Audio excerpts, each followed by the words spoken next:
Hello students, स्वागत है आपके अपने चैनल द केमिस्ट्री वर्ल्ड में। आज का हमारा जो टॉपिक है वो है बायोमोलिक्यूल्स। और बायोमोलिक्यूल्स जो ट्वेल्थ क्लास है, ट्वेल्थ क्लास का लास्ट ऑर्गेनिक का चैप्टर है। तो इसमें सबसे पहले हम लोग बात करते हैं इंट्रोडक्शन की, कि बायोमोलिक्यूल्स इंट्रोडक्शन, इसके बाद हार्मोन्स और आपका carbohydrate, protein, vitamins, nucleic acid and enzyme, ये सब आपके क्या होते हैं कि बायोमोलिक्यूल्स होते हैं जो हमारी बॉडी के लिए अति महत्वपूर्ण होते हैं। बायोमोलिक्यूल्स मीन्स होता क्या है, अगर हम इस बायो को अलग कर दें और मॉलिक्यूल्स को हम यहाँ से अलग कर लें, तो बायो मीन्स होता है बायोलॉजी और मॉलिक्यूल्स मतलब हो गया अणु। मीन्स जो हमारे बॉडी में बायोलॉजिकल्स जो रिएक्शन होती हैं, उन रिएक्शन में जो मॉलिक्यूल्स पार्टिसिपेट करते हैं उन्हें हम लोग कहते हैं बायोमोलिक्यूल। और ये बायोमोलिक्यूल्स जो हमारे बॉडी को चलाते हैं, इनमें से एक जैसे कार्बोहाइड्रेट होता है, सबसे हमारी जो एनर्जी देने का काम करता है, तो वो आपका कार्बोहाइड्रेट हो गया। इसके बाद प्रोटीन वगैरह हो गई, इसके बाद विटामिन्स हो गई, इसके बाद न्यूक्लिक एसिड हो गया, इसके बाद एंजाइम हो गया, इसके बाद हमारा हार्मोन हो गया। ये मेन आपके बायोमोलिक्यूल्स हुआ करते हैं। इसके बाद अगर हम लोग सबसे पहले बात करें कार्बोहाइड्रेट की, तो कार्बोहाइड्रेट की जब हम लोग बात करते हैं तो देखिएगा, कार्बोहाइड्रेट का मतलब होता है हाइड्रेट्स ऑफ कार्बन। ये आप वर्ड सब देखिएगा, हाइड्रेट्स ऑफ कार्बन मीन्स जो कार्बन के हाइड्रेट्स होते हैं उन्हें हम लोग कार्बोहाइड्रेट कहते हैं। इनको हम लोग सैकेराइड के नाम से भी जानते हैं। इसके बाद अगर हम लोग थोड़ा से और हम लोग बात करें, ये जो सैकेराइड वर्ड आया है वो आया है सैक्रोन से। सैक्रोन मीन्स होता है शुगर से, ठीक है। तो ये बेटा आपका, फिर इसके बाद थोड़ी सी और इसके अगर डिटेल में हम बात करें तो इसकी जो डेफिनेशन न्यू फॉर्म में बनेगी, ये तो हमने केवल आपकी बनाई है, केवल इस जो कार्बोहाइड्रेट नेम है उससे हमने बनाया हुआ है। अब इसके बाद यदि इसकी और दूसरी डेफिनेशन की बात करें तो ऑप्टिकली एक्टिव पॉलीहाइड्रोक्सी एल्डिहाइड और पॉलीहाइड्रोक्सी कीटोन और substance gives these on hydrolysis are term as carbohydrate. इसका मतलब कि जो कार्बोहाइड्रेट होते हैं वो आपके पॉलीहाइड्रोक्सी एल्डिहाइड हो सकते हैं, पॉलीहाइड्रोक्सी कीटोन हो सकते हैं। ये आपके कार्बोहाइड्रेट की जो दूसरी डेफिनेशन है ये है।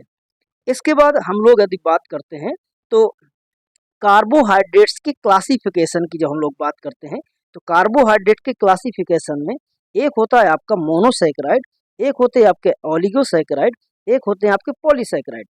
मोनोसैकेराइड का मतलब होता है जो हाइड्रोलाइज नहीं होते हैं।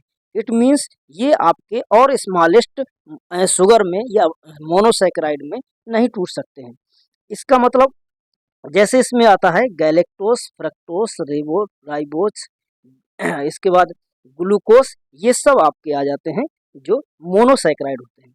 ओलिगोसैकेराइड की हम लोग बात करते हैं तो ये आपके क्या होते हैं, हाइड्रोलाइज्ड हो करके टू और मोर देन टू आपके मोनोसैकेराइड दिया करते हैं। इनमें सुक्रोज आपको ज़्यादातर याद रखना है। इसके बाद पॉलीहाइड्रोक्सी मतलब होता है कि जो ज़्यादा मात्रा में, मतलब कि बहुत सारे अगर मोनोसैकेराइड देते हैं तो उन्हें हम लोग पॉलीसैकेराइड कहते हैं। इस पॉलीसैकेराइड में स्टार्च और इनुलिन, इनुलिन इसमें नहीं लिखा हुआ है, तो स्टार्च भी होता है, इनुलिन भी होता है, बाकी आपके ये आपके ही ग्लाइकोजन और ये आपका सेलुलोज वगैरह है ही।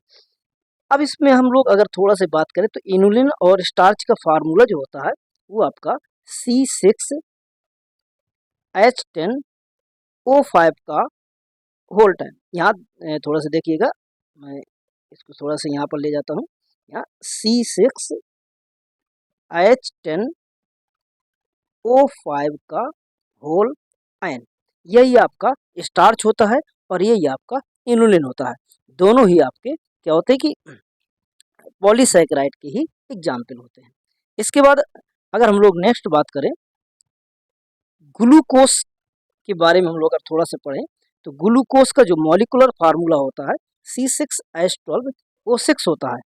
ये जो आपका एक टाइप का मोनोसैकेराइड होता है, ये आपका दो फॉर्म में प्राप्त होता है, बनता है। मतलब जैसे एक डी ग्लूकोज होता है, एक एल ग्लूकोज।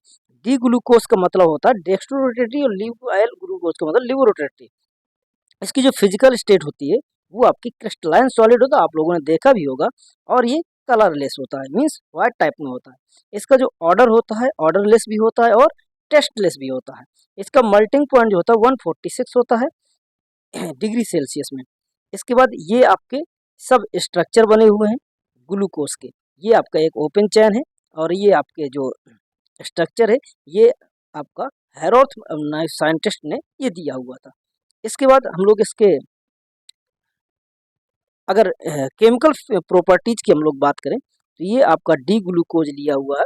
अब डी ग्लूकोज क्या करता है, यहाँ पर टॉलिन रिएजेंट से जब रिएक्ट करता है और आपका यहाँ पर फेलिंग सॉल्यूशन से जब रिएक्ट करता है, ब्रोमीन वाटर से रिएक्ट करता है, ये सभी आपके एक ही रिएक्शन है कि जब इससे रिएक्ट करेगा या CuO से रिएक्ट करेगा या ब्रोमीन वाटर से रिएक्ट करेगा तो हमें सिर्फ ग्लूकोनिक एसिड ही देता है। इसके बाद यही अगर कंसनट्रेटेड HNO3 की प्रेजेंस में अगर इसका ऑक्सीडाइज करते हैं तो ये आपका सैक्रीन देता है। इसे ग्लूकैरिक एसिड के नाम से भी हम लोग जानते हैं। जब इसका HCl से रिएक्शन करता है तो ग्लूकोज साइनोहाइड्रिन बनता है। इसके बाद जब ये रिडक्शन करते हैं इसका तो ये सॉर्बिटॉल बना देता है आपका। इसके बाद अगर हम लोग और थोड़ा बात करें तो यहाँ पर जब हम लोग बात करते हैं फेनिलहाइड्रिजीन से रिएक्ट कराते हैं तो ये आपका ग्लूकोसाजोन बनता है। बहुत इंपॉर्टेंट रिएक्शन है ये आपका, कई बार आपके पेपर में आ चुकी है। इसके बाद यहाँ पर आपका देखिए अगर ये हाइड्रोक्सिल एमीन से रिएक्शन करता है तो जा करके ग्लूकोज ऑक्सिम बनता। सेम फ्रक्टोज का भी यही आपका प्रोसेस हुआ करता है। इसके बाद हम लोग बात करते हैं नेक्स्ट उसकी बात करते हैं फिशर प्रोडक्शन। इसका जो इसका स्ट्रक्चर है ये आपके पहले भी बता चुके हैं, ये आपके 3 टाइप के स्ट्रक्चर होते हैं। इसके बाद नेक्स्ट हमारा क्या है, फ्रक्टोस है। फ्रक्टोस की जब हम लोग बात करते हैं, फ्रक्टोस इसको हम लोग फ्रूट शुगर के नाम से भी जानते हैं। एक कीटोनिक सिंपल शुगर होती है आपकी। इसके जो दोनों स्ट्रक्चर ये भी आपका alpha D glucose alpha D fructose और बीटा डी फ्रक्टोस दोनों टाइप में हुआ करते हैं। इसके बाद इसकी भी हम लोग अगर प्रॉपर्टीज की बात करें तो सेम प्रॉपर्टीज लगभग वही होती है। HCl से जब रिएक्ट करता है तो वहाँ पर आपका जैसे बनाया था ग्लूकोज साइनोहाइड्रिन बनता था और यहाँ पर आपका बनता है फ्रक्टोज साइनोहाइड्रिन बनता है। ऐसे यहाँ पर कंसनट्रेटेड HNO3 से रिएक्ट कराते हैं तो यहाँ पर वहाँ पर केवल एक मिलता था ग्लूकैरिक एसिड मिलता था। यहाँ पर आपके 3 चीज़ मिलते हैं। एक तो आपको ग्लूकैरिक एसिड मिलेगा, साथ में आपका इसके साथ टार्टरिक एसिड मिलेगा। इसके बाद इसमें जो आपका जाके ग्लाइकोल मतलब एथिलीन ग्लाइकोल मतलब ग्लाइकोलिक एसिड प्राप्त मिलता है। इसके बाद इसमें अगर इसका रिडक्शन कराते हैं हम लोग, जैसे वहाँ पर रिडक्शन कराता था सॉर्बिटॉल मिलता था और ये माइनोटॉल, वहाँ पर केवल सॉर्बिटॉल मिलता था। और इसमें अगर रेड फास्फोरस HI की प्रेजेंस में नॉर्मल हेक्सेन मिलेगा और यदि इसमें एक जो आपको मिलेगा 2 आयोडो हेक्सेन भी मिला करता है। इसके बाद यहाँ भी आपका फेनिलहाइड्रिजीन से रिएक्शन कराते हैं तो ग्लूकोसाजोन या फ्रक्टोसाजोन कह देते हैं इसको। इसके बाद जैसे वहाँ पर हाइड्रोक्सिल एमीन से रिएक्शन कराया था तो यहाँ पर फ्रक्टोस ऑक्सिम होता है। तो ये आपका जो कार्बोहाइड्रेट का जो पहला पार्ट था ये आपका वो है। तो फ्रक्टोज के बाद हम लोग बात करते हैं नेक्स्ट वीडियो जो होगा हमारा, जो नेक्स्ट टॉपिक आएगा वो हम नेक्स्ट वीडियो में दे देंगे।